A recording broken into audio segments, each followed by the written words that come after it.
ma peidan end jõe kaldale. Sambla ja savi alla. Hingan taas läbi taldade. Kõik, mis on, nüüd las olla. Vesi on vaba ja uus. Voolates aina must mööda. Ta mõte ei olegi muus.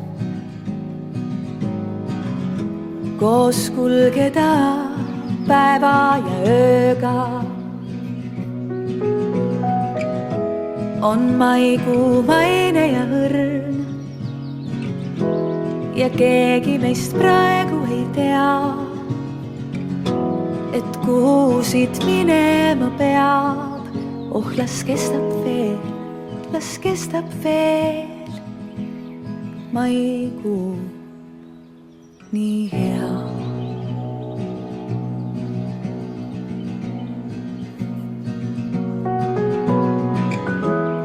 Ma õitsen jõe kalda peal, surudes jalad mulda. Neid varahommikuid tean, mil jõgi kannab päikest ja kulda. Su lõhnades, lauludes luba, ma istun veel siin. Õhtute kauguses, kuni vesi mind minema viib. On maikuu maine ja õrn. Ja keegi meist praegu ei tea, et kuhu siit minema peab. Oh, las kestab veel, las kestab veel. Mu maikuu nii maine ja õrn. Ja keegi meist praegu ei tea, et kuhu siit minema peab. Oh, las kestab veel, las kestab veel. Maikuu nii hea.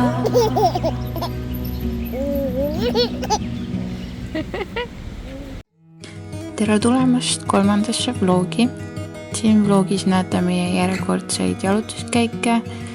Juba nägite meie käiku Paidesse söömas käimist. Nägite ka meie püüdu rajada kartulipõldu. Tegime seda põkaga ja väikse adraga, mis oli enne juba natuke viltu ja seda maad siis kündes murdus üks hõlm täitsa ära, nii et 2-hõlmalisest adrast sai 1-hõlmaline. Ehk siis see oli keeruline, aga see aasta oli nii. Ja edaspidi siis maru vähe küll filmisime, aga käisime aprillis Karulas vaatamas lammaste poegimisperioodi, mis meil siis on aastal 2025 ees ja see oligi ainukordne võimalus selleks õppida. Meie sõbranna Karol käis siis esimene päev meie koeri hoidmas ja ülejäänud päevad hoidis minu ema. Ehk siis käisime seal 3. Ella oli küll pisut tõbine, aga tegelikult olid kõik sellel ajal ja ega rohkem võimalus seda näha ei olnud. Õppisime väga palju. Iga 4 tunni tagant pidime käima laudas. Öövahetust küll meie ei võtnud, sest me olime lapsega, aga päeval iga 4 tunni tagant me olime seal. Vaatasime olukorda, kas kellelgi on vaja abi, kas mõni lammas on vaja boksist välja lasta ja kõrvanumbrid kõrva panna ja muid laudatoimetusi. Sealt tagasi tulles siis hakkas kibekiire töö kodus. Lammaste jaoks kõige valmispanekuga tuli teha karjaaiad, milleks otsustasime küll siis palgata professionaali, sellepärast et kõiki asju mida oli vaja ette valmistada, oli palju. Aga esimese kopli tegime neile siis oma hoovi ise, kus nad siis said esimese nädala olla ja harjuda, meie nendega ja nemad meiega. Ja auto oli meil juba märtsis tellitud, aga hakkasime tegelema mõtlemisega selleks, et kuidas kõige paremini teha see laudapõhi, kuhu see laud siis täpsemalt ikkagi tuleb ja millised kogumisaiad võtta, siis lisaks mineraali ja sööda küsimused, kus me selle aasta sööda valime, kelle käest võtame, kas see siis võiks olla kuivsilo, nagu neile anti seal, kus me nad võtsime, või hein, otsustasime ikkagi kuivsilo kasuks ja kuidas kõige paremini lahendada nende jootmine karjamaade, mis küll see aasta oli väga selline algeline, et tassisimegi käsitsi neile vett ette, kuna ei läinud ka seda nii palju, et oli suht palju vihma ja muru oli nii märg, et nad ei joonudki nii palju. Lisaks tegelesime siis paralleelselt ka garaaži edasi ehitamisega.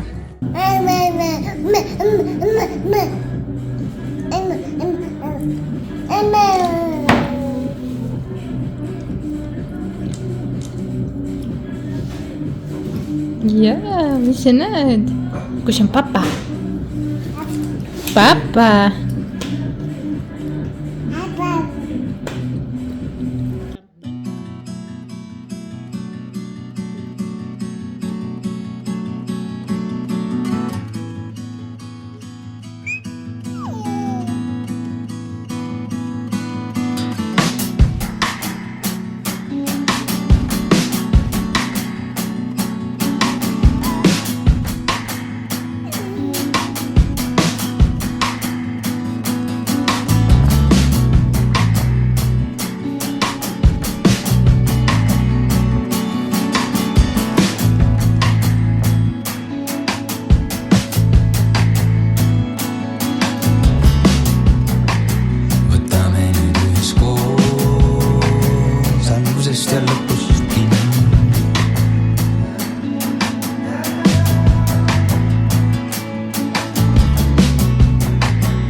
Kui nüüd jääb see aeg veel seisma,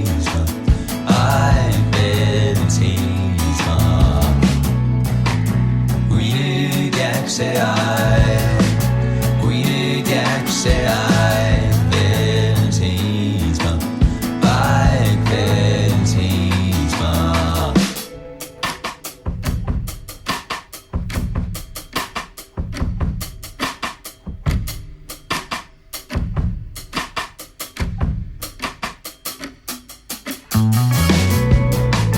Võtame nüüd üheskoos algusest ja lõpust kinni.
koos algusest ja lõpust kinni.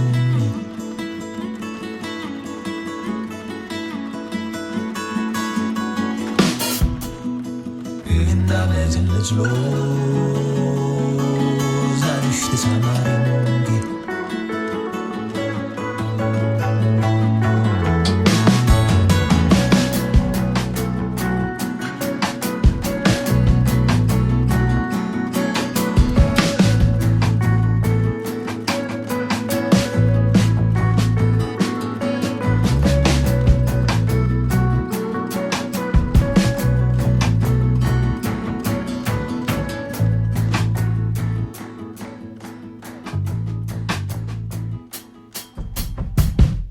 Kuna mul oli filmitud üks lõunapaus koertega töö juurest, siis ma mõtlesin, et tulen räägin natukene enda haridusest ja sellest, kuidas ma oma praegusele töökohale sattusin.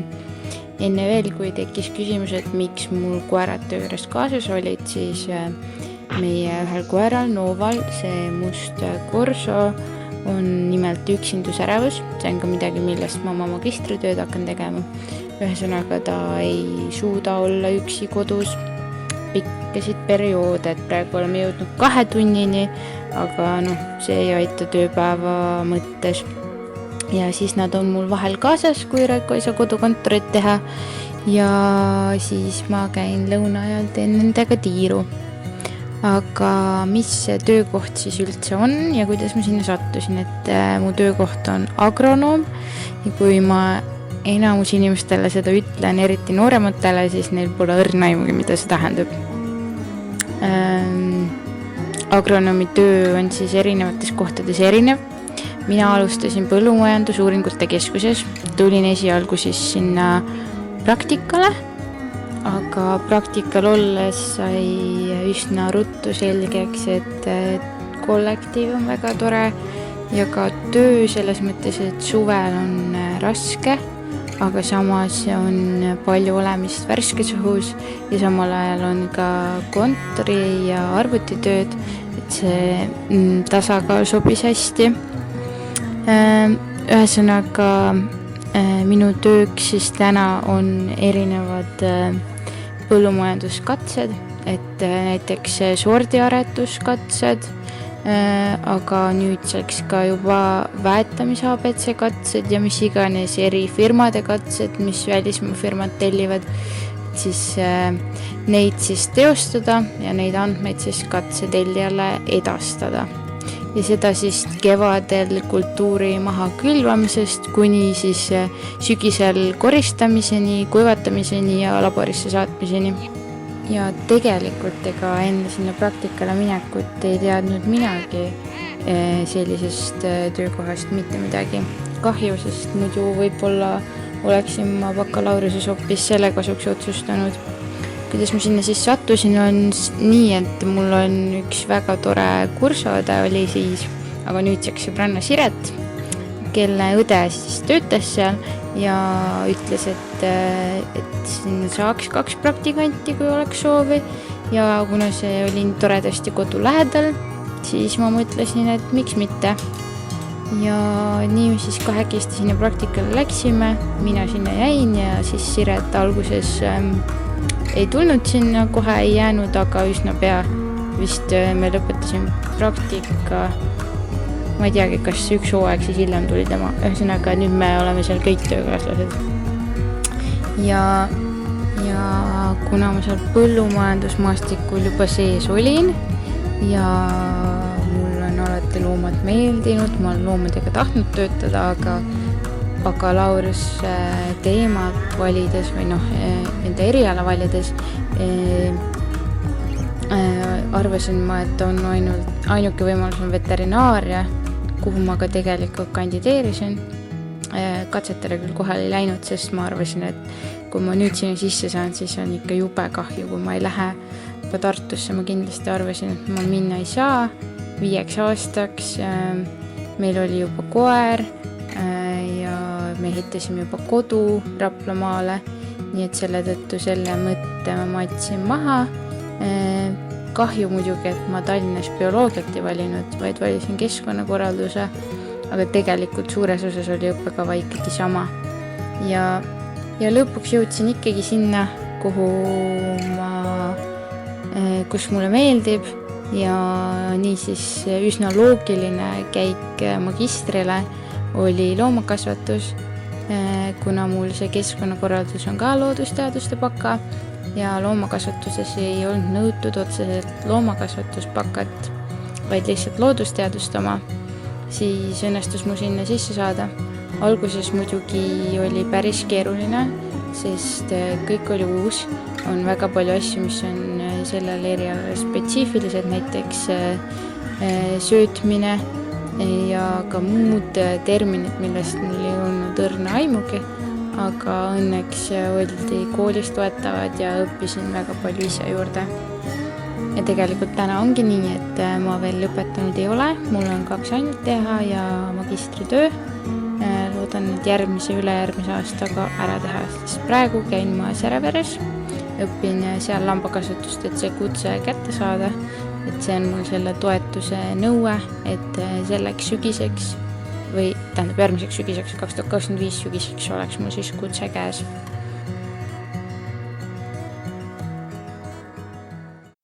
Lepa, Triinu, näita, kus mu kodu on.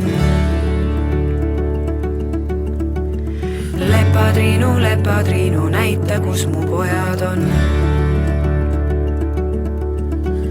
Lepa, Triinu, näita, kus mu armsam on.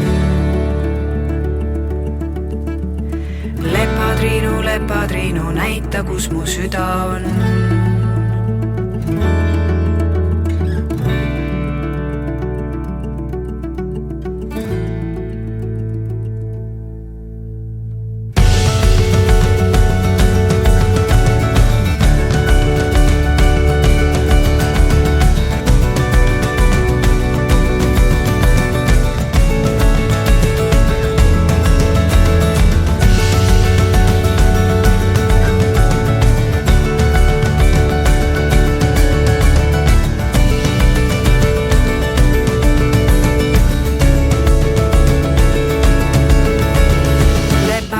Lepa, Triinu, näita, kus mu kodu on. Lepa, Triinu, näita, kus mu pojad on.